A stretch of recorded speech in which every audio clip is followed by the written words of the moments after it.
Hey Power Suiters, we've just released the dates for our 2024 Power Sessions in Christchurch, Wellington, Auckland, Melbourne and Sydney. We'd love to meet you in person for our month-long transformative leadership program specifically designed for women. Save your spot at powersuit.com.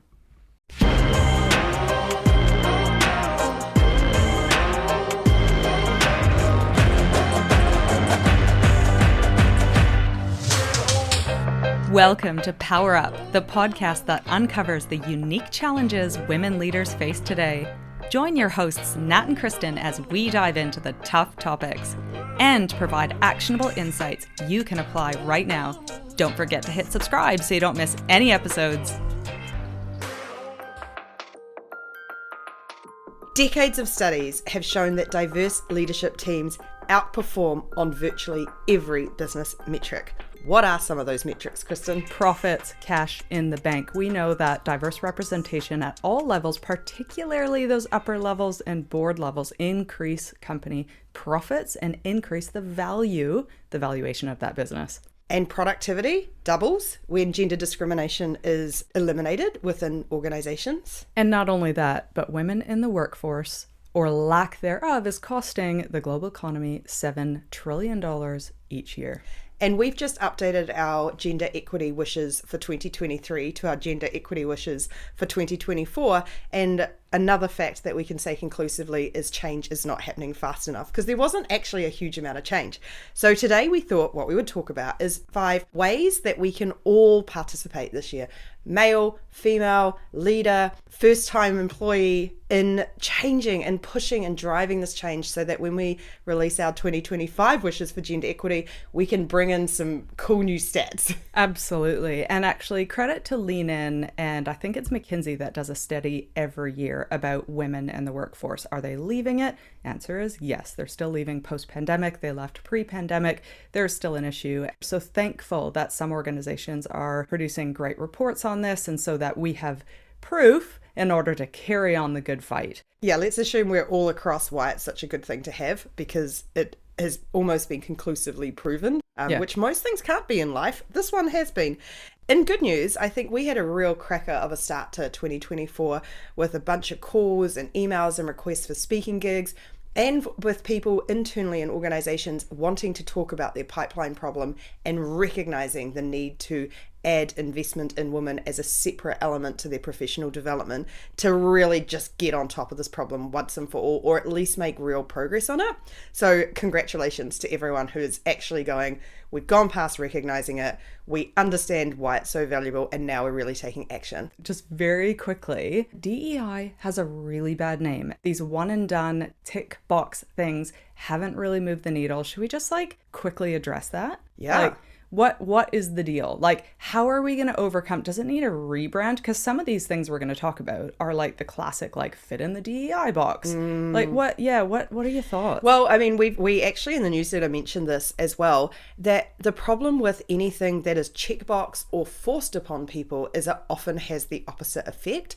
So even the term diversity, equity and inclusion, we love it because we know we benefit from it. But when you actually look at the stigma around that idea of people in power, equality means deprivation for them, really. That is the ultimate feeling that you get when you first hear those words, and if you are currently in a position of power. And then you're being told that you're bad, kind of. If you are a man in this situation, you're constantly being told you need to do more, you need to step aside. And in any behavior change, that is the worst place to come from in order to inspire people to do stuff. So I think that's just been the attitude and this feeling of yuck, I'm forced to do it and I'm losing, and women get everything and they get all the time, and the tables have turned and all that sort of stuff fits under that banner, in my opinion. Is that what you've seen too? Yeah, I agree. I think what we can do in 2024 is we can accept people for where they are at. So if you are signing up to a pay equity register, something like that, no one is going to shame you for where you're at. It's all about progress, not perfection. Any of these actions will be incredible and take a step forward rather than just going, that turns people off. You know, I noticed there's big pushback in some really viral posts that have gone on about like diversity. I think you're right. People are threatened. We just need to go, no, we're not coming in with a hammer. We want progress over perfection. Let's just take some small steps. One of the comments I saw last week on, it was a big kerfuffle about funding and funding women founders versus male founders, difference in rules, all that sort of stuff. But there was a man who posted a comment and he was very in support. And firstly, brave. I am so impressed when any man joins this conversation, and I will never shame them for joining the conversation. But people get frustrated when they say the wrong thing, and he used the word female in the wrong context and got called out for it by a woman. And I just commented underneath being like, thank you so much for joining in, because his comment immediately was like, thank you for letting me know, I will change my term. And I love when we are having conversations productively around we all come from different backgrounds. Not everyone has been given a full education in gender equality, equity and equality. If you want to enter this conversation and make progress, we welcome you. Yeah. And it is fine if your starting point is to go, our organization is so top heavy men. That is not shameful. That is absolutely the first step. And that is so great and welcome, basically. Amazing. Now let's crack in. Number 1, the first action that you can take in 2024 is hire for diversity. And this is really the acceptance that we all like to minimize risk and pain in our lives, and that includes hiring positions. And so if you're responsible for an organization or for a division or for a team, and so you are looking to drive forward and you are looking to succeed because that makes you look good, it means you're successful. And so the people you surround yourself with, you're looking for them to help you. In that case, you're often looking to minimize risk, and difference is scary, and different people are scary. People that think differently, look differently, like that is just biological. We surround ourselves with like-minded humans to achieve a shared goal. So we should recognize that that is a bias that we all have. You're put into a really high pressure role. You always look around to go, who are my friends that can come along this journey with me? Lo and behold, you get a team of people that look alike and act alike. One thing that the cluster of social media has taught us in the last few years is all of us have these biases. We all live in echo chambers because we all surround ourselves with people who think and act like us, which is why often we are confused and befuddled by election results or social movements that just are so outside what we thought the world looked like. So if you don't believe you have biases, I feel like it is a really first step is to actually start to think about what they are. And a very non-threatening example, although a threatening example, is if I saw a bear walking down the street, my gut reaction would be that bear's going to try and kill me. I know you're from Canada, so you're probably going to be like giving it a hug or something. But that is because my brain has created a shortcut to go bears, dangerous, avoid. So I don't have to take in all the information of, is the bear wearing a cute little jacket? And is the bear like actually whatever, Winnie the Pooh or whatever. It's my brain has created a shortcut so that I can move on with my life without having to sit there and analyze the bear for about 5 hours before I can make a decision. We do that in everything we do. We do it when we choose food. We do it when we do hiring, because we have shortcuts inbuilt into our brains to enable us to actually get things done in a day. However, those shortcuts don't always serve us. And when we are looking to create diverse organizations, one of the phrases I hate so much is we hire the best person for the job, because it's one of those phrases that's just so loaded with bias is, what is the best person for the job? Because if you have a view of what confidence looks like and what behavior is right and what leadership looks like, you will think you've hired the best person for the job, but you may have just hired someone who fits within your echo chamber. Yeah, I love that as the first example. That is just accepting and recognizing that we all have them. You can go and read a ton of resources, watch a ton of videos on just that aha moment of, oh, I kind of do that because it's safe and it's comfortable. And that's okay. Humans do that. I have started watching this real big muscly guy on Instagram. Yeah. And in my head, anyone who goes shirtless at a gym is an asshole. Like I just immediate brain, like, what a gym dude. Yeah. He does this hilarious series where he coaches like an 80-year-old man, and they're absolutely delightful. And he's the exact opposite of what my bias was. Yes. So I've tried to like he's just recognize proud of the work he's done. Yeah, and I've just recognized that my first reaction when I see him is like, ugh.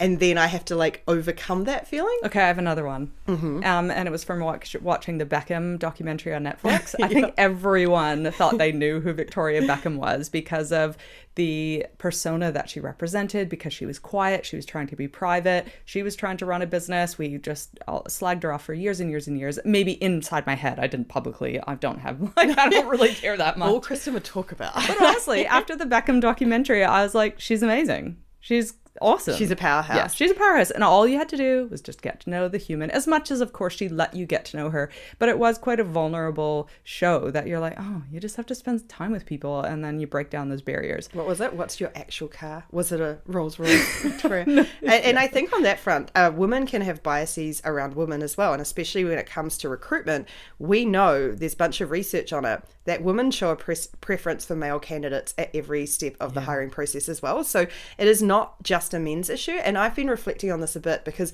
we've gone and done a whole bunch of webinars, and quite often men will raise their hands and ask a question, women will all be silent.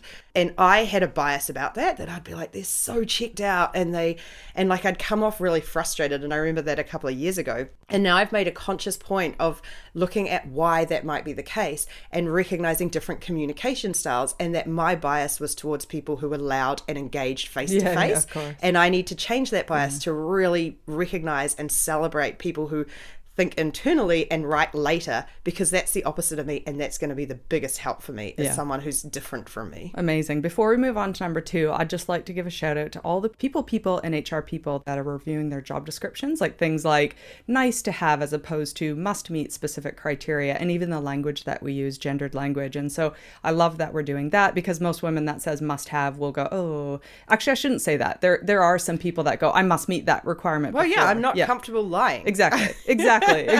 So I love all of the people that are using these great tools, writing inclusive job descriptions, but secondly, setting and measuring recruitment goals. And so it could look like, I know a bank here in New Zealand that literally won't start the hiring process until they have great representation in their interview candidates, which I think is a fabulous practice. Yes, so, and there was that international, that big insurance firm, and the CEO, who is a woman, has said, go through your hiring process, but if you do not hire women in roles where there is a lack of gender diversity, I need justification why. And that's not to say you can't, it's just you actually need to explain why it was impossible to find a woman to do this job, or infeasible. And I think that switches it again of like, why can't you? What is the things that you can change? Because there are plenty of women out there who can do this stuff. Agreed.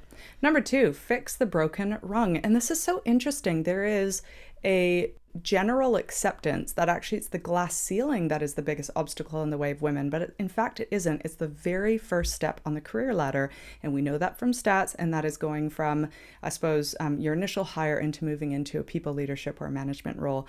And statistics show that out of every 10 men, that their first management promotion into a people leadership, or again a management role, only 7 or 8 women make the cut. So right from that very first step on our careers, we are falling behind. And then, of course, as the ladder rungs go up, increasingly we fall behind to get to that less of 10% of C-suite roles are filled by women. We talked in number 1 about hiring, but it's all great if you hire women. Are you supporting women when they get there? Are you actually looking at them and how and supporting them in their career pathway through the organization? Are you setting benchmarks for that very first level? What is the representation at that level? How can we actually support women once we get into the organization with practices of how do we do promotions and how do we chart people's career path and support them through that once they're in? I love it. And I think this goes back to the bias part, which is we all have a bias around what looking for a promotion looks like. So we assume people will put up their hand. We'll assume that they will potentially overrepresent what their skills and qualifications are. We expect unconsciously all these behaviors, and the best thing we can do to start fixing that broken rung is to go, that's one way. That is one style.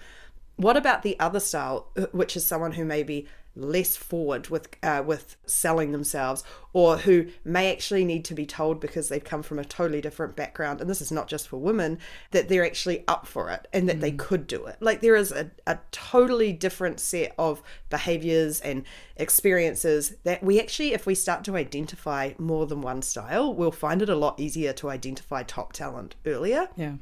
should we move to number 3? Because I think it actually supports number 2. Yeah. Okay. It. Well, number 3 is about boost learning and development opportunities. And the reason I like this is because this goes back to that second point of that first career rung. Why is it that only 7 or 8 women early on in their careers getting that promotion? And so not only are we looking to attract and hire great gender representation across all levels, but once they're in, again, what are the practices and the policies we're putting into place to develop our women? That's through sponsorship and mentorship, but that is looking at learning and L&D opportunities as an investment. It is not a cost. Well, or a booby price. What is that? Well, I've just heard a few women, and I've seen it, I mean, obviously we're obsessed with this stuff, who talk about getting overlooked for an opportunity, but they get the $10,000 course as but we're investing in you. If professional development is an investment, the goal should be that you get the promotion, not that it's the compensation for not getting the promotion. Yeah. Alternatively, I love the idea. I've heard of people negotiating that as part of their salary. It's just part of the package. Yes. And so I am negotiating this membership to this. I mean, I know a lot of organizations that actually love to see their people develop. And if you put it as part of your early negotiation, if you can, then it's just simply the value of that employee and you can just get on with it. Absolutely. And we've seen the benefits of treating professional development as an investment. We run power sessions. Yeah. And when you actually look at the tangible outcomes of really grappling with the biggest challenges or blockers in your path, the things that are holding you back, aligning them with your goals and smashing them down, you leave even after a month with a totally different perspective and behaviors and approaches to how you tackle your career. Yeah. It works. It really does work. And if we start to see professional development as a way to deliver that and really empower people to continue towards whatever success looks like for them, I think we kind of remove a little bit of the stigma around professional development, which is that it's a cost and you sort of give it out and maybe something will be achieved and maybe it won't, but people feel good about it. Like, it shouldn't be seen as that. It should be a really tangible thing to boost your bottom line, to boost your productivity, to get great people operating at 100% rather than 50%, whatever it is. Yeah. It pays off. It really does. Well, and I wonder if as much as I love events and conferences and ability to network, I do wonder if they've kind of given this a bit of a tough go, in that they can easily cost upwards of $2,000-$3,000 just for someone to attend a conference, and that is viewed as a learning and development opportunity. And we would kind of classify that as a one and done, because you might walk away inspired. If you've been able to network, you might walk away with some leads, which then I think that's a sales and marketing cost, and goals associated with that, and metrics, and what does success look like. But I do think that there's this concept of, if you're just throwing away thousands of dollars every year to go and have a day of inspiration, it's kind of it's a reward, I think, for people, as opposed to a learning and development opportunity, which is why with power sessions and potentially other great programs, we're looking at measurable outcomes and how to not only support women with their unique challenges, but equally when they're going back to work, how are they moving the needle for that organization, getting really strategic, getting visible opportunities, and really pushing the organization's goals forward. I love it. And one caveat to this, which I have found really surprising, because I would consider power suitors, so we've got thousands of people in our audience, I would consider our audience to be the cream of the crop. Obviously, these are women who are motivated enough about their career that they're subscribing to newsletters, that they're listening to podcasts, that they're actively investing in themselves, right? And we put out our survey at the end of last year to get a holistic understanding of what's working in Power Suit, but also what's working for our audience. And 30% of our community, the most highly motivated group of women, have not spent a cent of their professional development in the last year, and 10% didn't even know how much they had. So my challenge to employers is to really lower the barrier to access, having sort of on-demand budgets, or having something available that was written in your contract but never surfaced again. Women won't take advantage of it. I mean, not women, people won't take advantage of it as much as they should. So not just saying it's available, but actively, if you're a people leader, actively work with your people and go, this budget is available and here's some great things that you can do. I really back you and I want you to succeed and get to the next stage, and use that budget. It is an investment. Talk about attracting and retaining great people by having that, by viewing it as an investment, and then putting in some measures into place to see how that is actually progressing your engagement, to your work outcomes, what that might look like. I love that. But equally for people, ask what your budget is. I think a great example of this for me was with Kristen, when you nominated me to go on that leadership course. And it was funny at the time because I remember thinking, your first instinct, and I don't know if this is just me with a giant ego, is you're like, oh, do I need training? Like that's like a stigma around professional development. Yeah. And then of course, because I'm also me, I went, what a wonderful opportunity, and that someone backs me to do this. And it was transformative and I had a wonderful time. And it's just talking about this now that made me wonder, is there an element of professional development that people think, oh, I need fixing? And that stigma needs to change as well, because it is the biggest gift someone can give you to invest in you. Like, it is like such feedback, a huge gift. It's like one of those things where you just have to get over the I don't know, positioning or stigma associated with it and just embrace it as an investment. Because then now I notice like so many women proactively reach out for coaching or to come to power sessions or do any number of things. And but the flip side is, if someone tells you to, you can kind of have a thing about it. Don't let it go. Number 4, create a true meritocracy. And we talk about this concept of mirrorocracy and hiring people that look and act just like you. We can see that visibly across boards around the world. And we talked about it up top about all, why humans do it. But creating a true meritocracy, I thought I'd just start on one thing I've been mulling over, and that's actually changing mindsets is required here. And I read this sentence that really hit home in an article a couple of weeks ago. And it said that for many men, their experience of the world is the only experience. And I mean, you could probably call out opinionated people or people that aren't open or curious, but how they navigate through life is how they feel everyone should, because their lived experience, they've got privilege and they had opportunities and they just went out and worked hard, and everyone else should do the same.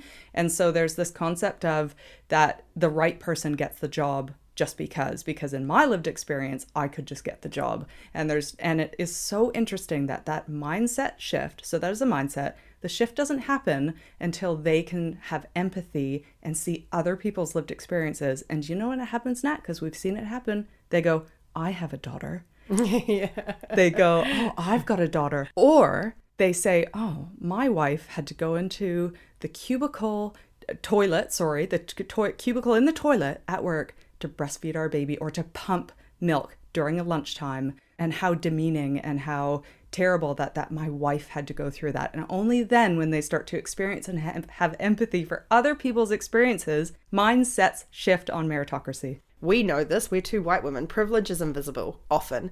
And I just remember going through a real, and actually it's changed a little bit, but during Black Lives Matter, having some real truth bombs in my brain around some of the invisible things. Like, it never occurred to me, and this is like how basic this stuff is, that Black mothers worry about their Black sons out at night because of being arrested or being targeted. I had no idea, because it was invisible to me, because I was like, my world is that men are free to walk around at night without worry, whereas I don't. So I found that really, really interesting to just go through that idea of privilege being so invisible. And it's not your fault. It's invisible if you don't experience it. But what you can do is proactively look out for other people's experiences, and not just wait till you have a daughter to do that, to really like ask your woman friends or ask your colleagues and understand what the differences are, because I so agree. I love that point. And I think the other thing that we have to recognize is that offices and workplaces were established before women really participated in them. So I saw some really interesting stuff the other day, even about the 9-to-5 workday was invented around the idea that men would go to work and have a wife at home doing everything else. We've talked before, and it's kind of a well-known thing now, about office temperatures are designed around men and their base temperature. So all of this stuff was designed in a world well before any of us was alive, well, not that long before, but well before any of us was arrived on the planet. And so it's not our fault that the system was set up, but what it means is that we have to change it, because otherwise it will continue to have these inbuilt biases that make it an uneven playing ground. Well, and I love this is the perfect time to introduce that concept of equity versus equality. If there's a workplace practice that's the same for everyone, same budget, same flexi this or hybrid that, that is equality. Whereas in fact, if you were to take into account the whole person, and that might be their racial background, it might be gender, it might be neurodiverse, it might, everyone needs different support mechanisms and practices in a workplace. So these blanket, like everyone be in the office, I mean, that's so crazy we're rolling back this stuff, because again, we've got this childcare cliff where women are literally going, it no longer makes sense to me to be commuting into work 4 days, and and they're kind of they're doing this trade-off. And so I just think this concept of equity, and again this mindset shift of empathy to saying, what does this person need in order to give their best at work, because that is in organizations' best interest, and it probably is different than the person next to them. Yeah, and that's cool. And I feel like as someone, I've just turned 40, I have had a 2-day headache, which is now becoming an every month thing for me. Is every month I get a 2-day headache. It is painful. I hate looking at screens. I sort of suck it up, But this isn't because you're 40. This is your period? Yeah, it is, but it's like in the last couple of years, it's sort of kicked in, and I suppose perimenopause. It may be, but I feel like I also know women who've gone through awful periods their entire lives. So that idea that I can work the same way every day of a month is just factually incorrect. And whereas for men, their cycle is 24 hours. So they work better during 9 to 5 times, blah, blah, blah. So that idea of equity really fits in there, that like no man needs to take 2 days off for a headache every month, or needs to switch off from the computer for regular patches or whatever it is. Yeah. And that's fine, because otherwise what am I going to do, So I feel like all that stuff, and a lot of this is hidden. We've got heaps of examples that we shared in the newsletter around all the stuff around women taking on the non-promotable work, all the stuff around menopause and periods, all the stuff about flexible and hybrid, and who are like, look into this stuff. Yeah. It's not that hard to give it a Google and just understand and start to think about each individual and what lets them perform at their best. Hear, hear. And for the final one that you can look into in 2024 as part of gender equity in the workplace is to solve your pay gender gap problem. And this one is easy and complex. And I say that because it is easy in that if you have 2 people doing the same job, there's no reason they should be getting different pay. And they have the same expectations and roles and responsibilities, and irregardless of where they've come from and the experience they bring in, right? Because that other person will have incredible strengths, and that includes women coming back to work after having children. They will have amassed enormous amount of skill and ability to handle challenges and complex problems. Multitask. Not that multitasking is a thing, but context switching. Yeah, exactly. So if you have 2 people doing the same job, that's what I mean by like, that's an easy fix. Just fix it. And there are fantastic organizations that are doing that. Probably the more complex one, which we'll just have to solve in all sorts of ways, is they tend to have women in roles. For example, if you look at a typical tech organization, you might have higher representation of women in customer support roles, and you might have more men in technical roles. And naturally, they have different pay grades. They bring different value to the business, but that's something that's going to require real societal change of how do we get women to really embrace some of these more valued roles, because that is the world we live in, and facing into tech roles or facing into some of those senior, higher paid roles, as opposed to just taking those entry-level roles. I agree. And I think a third element to that is, I can't remember what it's the exact term for it, but it might be job sizing or something. And I remember doing some work on this a few years ago, and they used the example of the police versus nurses. And so both of them underpaid. Yeah. Police largely male dominated and nurses largely female dominated. Both, when they actually looked at the jobs, match on virtually everything: danger, difficulty, stress, skill level. And there is a gap because one of them's male dominated. Yeah. And so I think even within, so absolutely, women need to go into more highly paid jobs and professions, and there's a bunch of that. But the third element is, how do we compare value? And there is an element there of, when you look in any business and you see there's a lot more women in HR and a lot more men in whatever, that you can actually start to go, how do these jobs actually compare? Yeah, I love that. And if we want the best of the best in them, let's start looking at what is actually adding value. Yeah, love that. And I equally, my last point on this final point is I've loved the moves around the world. I've seen it in Australia. I've seen it in the States where they're actually legislated to be transparent about pay bands now. So there are a number of things. You used to be penalized if you were to share your pay within businesses, like actually you weren't allowed, and it was written in contracts. They're no longer allowed to do that. So you can now start to talk about your salary with other employees without fear of reprisal. And then the second is they have to advertise the pay scales. And I love that because immediately people know that they're going into a role, and all the people applying for that role or what level that role is, there's no sense of, this person might be, it's no longer hidden. It's brought out into the light. And the final thing is, in job interviews, as part of a lot of this legislation, you're not allowed to ask what they made in their past role, which I love. Yes, and you can ask what you expect. Yes. If you're asked what you made in your last role, just reply with Inflate what you it. expect. It's fine. Like Exactly. that is your right. And I think, again, that was a system designed on whoever negotiated the best got the highest pay. That's really how it used to work. The inbuilt problem there is that led to so many women earning so much less than their male colleagues. But what the solution is going to be now for women is that they leave. And we've heard so many women leave jobs when they realize how unfairly they've been treated. So organizations are losing top talent because of this sort of outdated practice. Whereas if you actually have capability matrices and standardized bands of pay, you actually solve the stuff really easily and keep everyone motivated and happy. So sort of just checking that bias about your value is not dictated by how well you negotiate on day one. Yeah, I love it. Well, we know these are really heavy. They each require their own podcast, but we just, love to kick off the year with some really tangible things that you can do. Put some stuff in the resources. Here's to a great year and closing gaps all over the place. And please, our big ask would be to share this podcast with other people who you think need to hear it. Wonderful. Yeah. Go forth and act. Make small changes. See big results. And we'll catch you next time. Bye.